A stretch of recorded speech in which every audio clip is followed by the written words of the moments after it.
नमस्कार किसान साथियों, आज हम बात करेंगे खीरा की फसल में समस्या और समाधान के बारे में और कीट प्रबंधन के बारे में। आइए जानते हैं। अगर पत्ते इस तरह से दिख रहे हैं तो इसमें नाइट्रोजन की कमी है।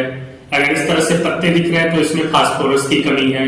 अगर इस तरह से पत्ते दिख रहे हैं तो इसमें पोटेशियम की कमी है। और अगर पत्ते इस तरह से दिख रहे हैं तो इसमें सल्फर की कमी है। और अगर पत्ते इस तरह से दिख रहे हैं तो इसमें जिंक की कमी है। और अगर पत्ते इस तरह से दिख रहे हैं तो इसमें कैल्शियम की कमी है। और अगर पत्ते इस तरह से दिख रहे हैं तो इसमें मैग्नीशियम की कमी है। और अगर पत्ते इस तरह से दिख रहे हैं तो इसमें आयरन की कमी है।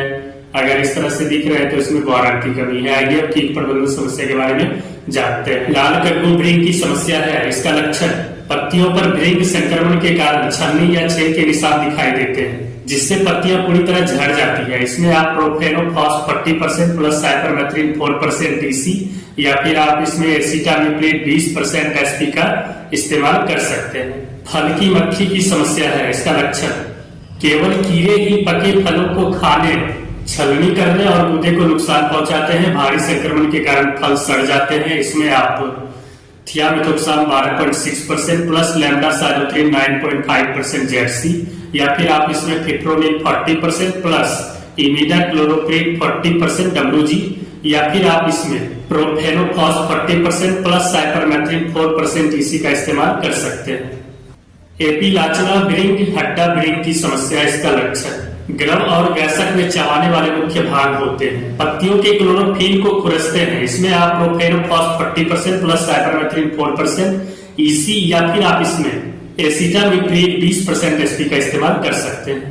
सफेद मक्खी की समस्या। इसका लक्षण, नवजात और वयस्क की भोजन गतिविधि से पत्तियों में पीलापन, सूख जाना और झरना। इसमें आप एसिटामिप्रिड 20% एसपी या फिर आप इसमें थायमेथोक्साम 25% डब्ल्यूजी या फिर आप इसमें इमिडाक्लोरोप्रिड 17.8% एसएल का इस्तेमाल कर सकते हैं। लाल मकड़ी घुन की समस्या। इसका लक्षण, लाल मकड़ी घुन अपने लंबे सुई जैसे मुख्य भाग पत्तियों को चूसते हैं और पत्तियों के नीचे की ओर खाते हैं। इसमें आप इमामेक्टिन बेंजोएट 1.9% ईसी का इस्तेमाल कर सकते हैं।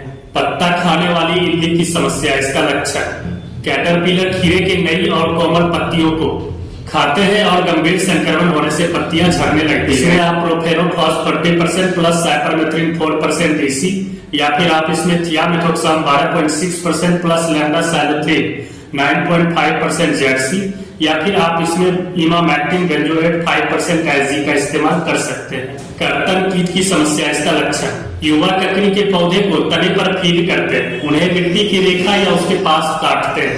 ये दिन में नहीं दिखते हैं, रात में पत्तियों को खाते हैं। इसमें आप क्लोरोफाइरिफॉस 50% प्लस साइपरमेथ्रिन 5% ईसी का इस्तेमाल कर सकते हैं या फिर आप इसमें इमामेक्टिन बेंजोएट 5% एसजी का भी इस्तेमाल कर सकते हैं। लाल भृंग की समस्या। इसका लक्षण, पत्तियों में भृंग संक्रमण के कारण छलनी या छेद निशान दिखाई देते हैं। भृंग फलों को भी खाते हैं, जिससे दाग, धब्बे, छेद दिखाई देते हैं। इसमें आप प्रोफेनोफॉस 40% प्लस साइपरमेथ्रिन 4% डीसी या फिर आप इसमें एसिटामिप्रिड 20% एसपी का इस्तेमाल कर सकते हैं। माहू की समस्या। इसका लक्षण, एफिड्स कोमल टहनियों और पत्तियों के निचली सतह पर भारी संख्या में होते हैं और पौधे से रस को चूसते हैं। इसमें आप इमिडाक्लोरोप्रिड 17.8% एसएल या फिर आप इसमें एसिटामिप्रिड 20% एसपी का इस्तेमाल कर सकते हैं। लता कीट की समस्या। इसका लक्षण, पत्तियां मोटे डंठल से ढकी होती है और चांदी जैसे दिखती है। लता कीट हल्के पीले रंग से हल्के भूरे रंग के होते हैं। इसमें आप फिप्रोनिल 5% एससी या फिर आप इसमें एसीफेट 75% एसपी का इस्तेमाल कर सकते हैं। पिस्पू भृंग की समस्या। इसका लक्षण, गहरे रंग का भृंग जो छेदने पे कूदता है, जो चमकदार दिखाई देता है, पत्तियों में छेद करता है, जिससे पौधे की वृद्धि रुक जाती है। इसमें आप प्रोफेनोफॉस 40% प्लस साइपरमेथ्रिन 4% ईसी या फिर आप इसमें एसिटामिप्रिड 20% एसपी का इस्तेमाल कर सकते हैं। अल्टरनेरिया पत्ता झुलसा रोग की समस्या।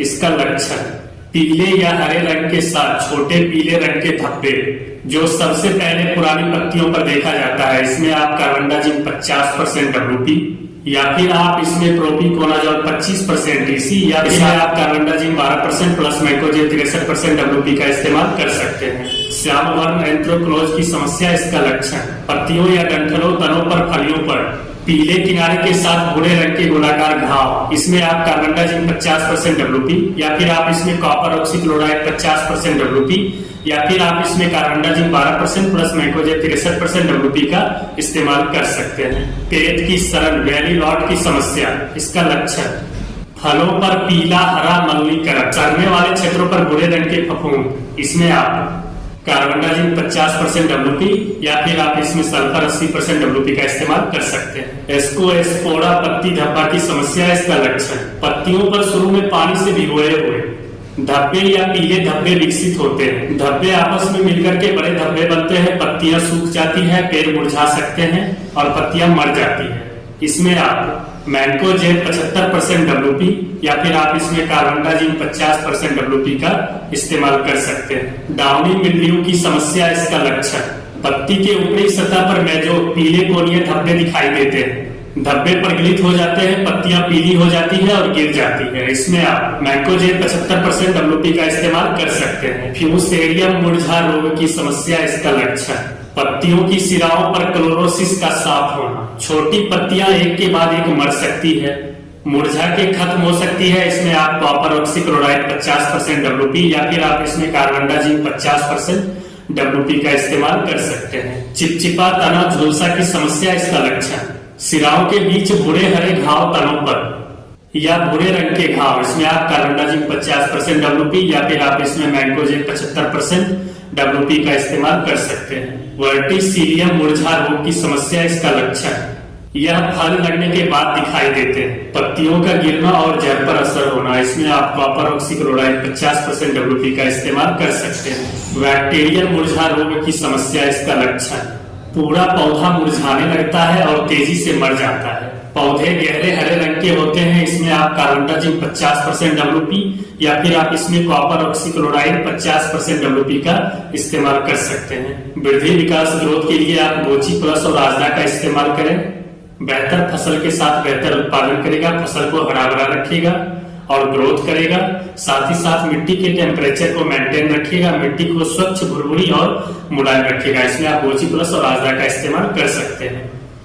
जड़ों का विकास, इसमें आप टैनी गोल्ड का इस्तेमाल कर सकते हैं। किसी भी फसल में जड़ों का ही सबसे बड़ा महत्व होता है, क्योंकि जड़ ही पौधे को पोषक तत्व और पानी को उपलब्ध कराता है।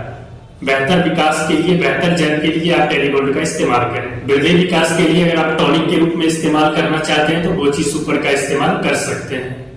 फूल झड़ने की समस्या है तो इसमें आप फेरारी का इस्तेमाल कर सकते हैं, फूल को झड़ने से रोकेगा और ज्यादा से ज्यादा फूलों को निकालने का काम करेगा। इसमें आप फेरारी का इस्तेमाल कर सकते हैं।